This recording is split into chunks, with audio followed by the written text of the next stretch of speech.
আমার বাগানে আমি কি শাক বসিয়েছি সেটা একত্র করে আপনাদেরকে ভাবলাম একটু দেখাই। সব শাকের গাছগুলো বসানো হয়নি, তবে ধীরে ধীরে বসাচ্ছি। যেহেতু ছাদের জায়গাটা একটু কম, সব একসাথে বসাতে পারি না। একটা একটা করে হয়ে যায়, আবার আরেক অন্য ধরনের শাকগুলো বসাই। গরমকালে অনেক রকমের শাক বসানো যায়, আপনারাও চাইলে বসাতে পারবেন। তবে আজকে আমি আমার বাগানের শাকের কি বসিয়েছি সেটার সাথে সাথে আপনাদের বলবো যে আপনারা কিন্তু অনেক ধরনের শাক বসাতে পারবেন। আর শাক খাওয়া খুব ভালো। মাঝে মাঝে মানে সপ্তাহে একদিন কি দুদিন আপনারা কোনো না কোনো শাক কিন্তু খেতে পারেন। শাকের মধ্যে সমস্ত ধরনের ভিটামিন মিনারেলস থাকে। অনেক সময় অনেক ডক্টর বারণ করে বিশেষ কিছু শাক খেতে। যাদের শারীরিক কোনো সমস্যা আছে ডক্টরের সাথে কনসাল্ট করেই শাকটা খাবেন। তবে সাধারণ মানুষের যে শাক কিন্তু খেলে কোনো ক্ষতি হওয়ার কথা নয়। রোজ দিন আপনি না খেলেও সপ্তাহে অন্তত দুদিন যদি খান তাহলে কিন্তু আপনি সব রকম মানে ভিটামিনস মিনারেলসটা এই শাক থেকে পাবেন। আর অর্গানিকভাবে তৈরি সেহেতু কিন্তু এইটা খেলে আমার মনে হয় না আপনার কোনো ক্ষতি হবে। বাজারে যে শাকটা পাওয়া যায় প্রথমত সেটাকে কিন্তু ইউরিয়া দিয়ে বড় করা হয়, সেজন্য সেই শাকে প্রথম থেকেই কিন্তু আপনার ক্ষতিকারক জিনিসটা আপনার শরীরে ঢুকছে। তারপরে পোকামাকড় যাতে না হয় প্রথম থেকেই পোকামাকড়ের জন্য ওষুধ দেওয়া হয়। কারণ একটা এই ধরুন কলমি শাকের পাতাটা যদি পোকা পোকা থাকে তাহলে কিন্তু আপনি বাজারে যখন জিনিসটা আসছে আপনি কিন্তু খাবেন না। আর একবার যদি ওষুধ দিয়ে দেওয়া হয় তাহলে কিন্তু একটুও পোকা লাগবে না। সুতরাং পোকা লাগার আগেই কিন্তু চাষিরা ওষুধটা দিয়ে দেন যাতে পোকা না লাগে, ফ্রেশ থাকে, দেখতে ভালো লাগে, আপনারা যাতে কিনতে পারেন। তার পেছনের ঘটনাটা কিন্তু আমরা জানি না, দেখতে পাই না। দেখতে পেলে কিন্তু আমরা মানে খেতে পারতাম না। দেখতে পাই না বলেই সহজভাবে বাজার থেকে কিনে নিয়ে এসে খাই। তবে আমি বলবো আপনারা আর শাকটা অন্তত শাকটা আর বাজার থেকে কিনে খাবেন না। শাক কিন্তু ব্যালকনিতেও করা যায়। খুব সহজ কিছু শাকের গাছ আপনাদেরকে আজকে বলবো, সেগুলো শেষ পর্যন্ত ভিডিওটা দেখুন। আমার মনে হয় আপনাদের আজকের ভিডিওটা ভালো লাগবে। নমস্কার বন্ধুরা, গ্রিনি পটস চ্যানেলে আপনাদের সবাইকে স্বাগত। আশা করি আপনারা সবাই ভালো আছেন এবং আপনারাও নিজের বাড়িতে ফুল ফল সবজির গাছ বসাচ্ছেন। এইখানে দেখুন আমি পরপর যে গাছগুলো বসিয়েছি সেটা বলবো। এবছর নতুন আমি আমার বাগানে এই মিষ্টি কাটোয়া ডাঁটাটা বসিয়েছি, সবুজ রঙের কাটোয়া ডাঁটা। আমি আগে কোনো দিন করিনি, এবার একটা গ্রো ব্যাগের মধ্যে, দুটো গ্রো ব্যাগের মধ্যে বসিয়েছি। এখানে ঘন করে বসিয়েছি, এখানে একটা 12 ইঞ্চির গ্রো ব্যাগে মোটামুটি 3-4টে রাখতে পারবো, এর বেশি রাখতে পারবো না। শাকগুলো একটু বড় হয়ে গেলে দুটো গ্রো ব্যাগ থেকে তুলে নিয়ে শাকটা খাওয়া হয়ে যাবে।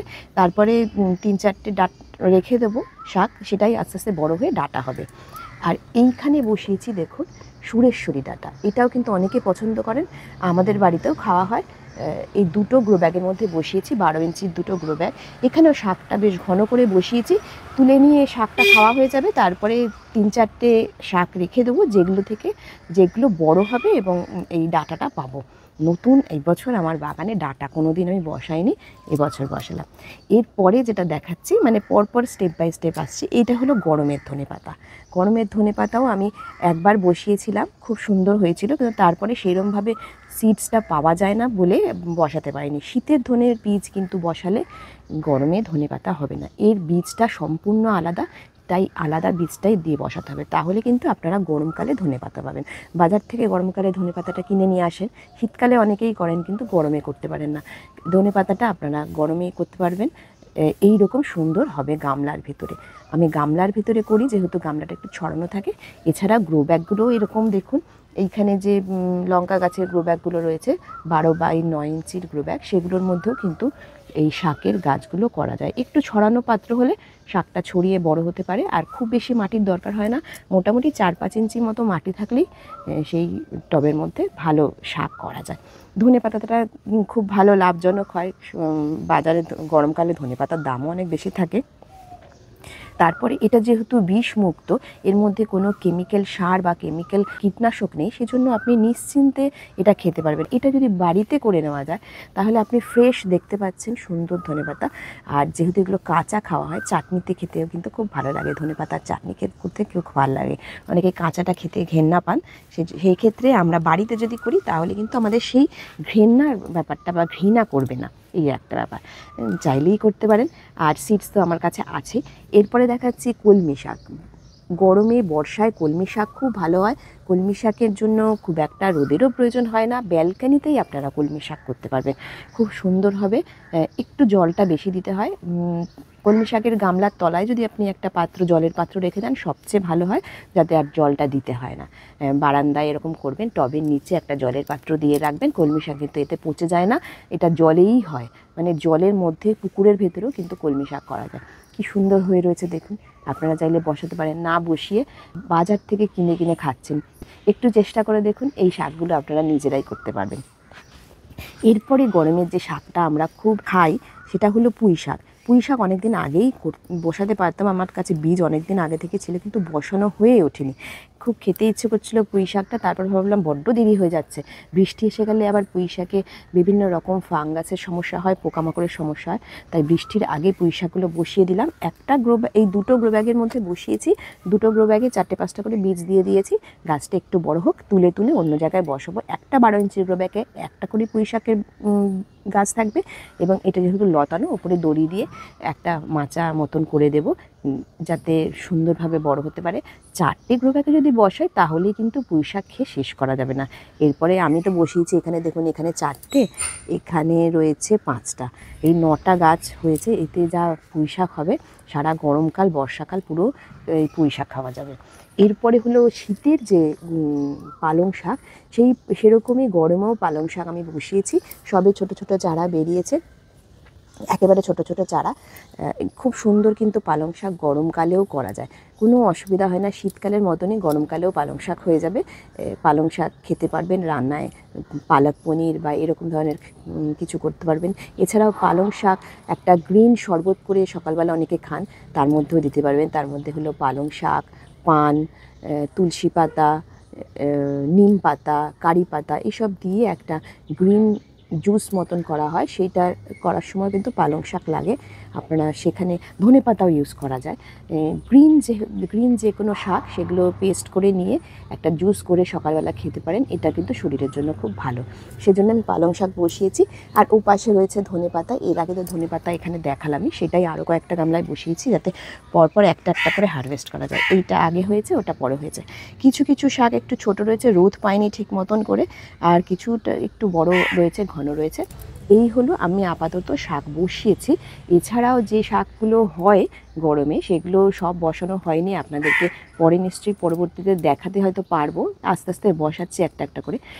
একদিনে 2-3টে গামলার বেশি আমি বসাতে পারি না। 3টে গামলা মানে ম্যাক্সিমাম, বেশিরভাগ সময় 2টো গামলায় বসাই, আবার পরের দিন আবার আরও 2টো গামলায় বসাই।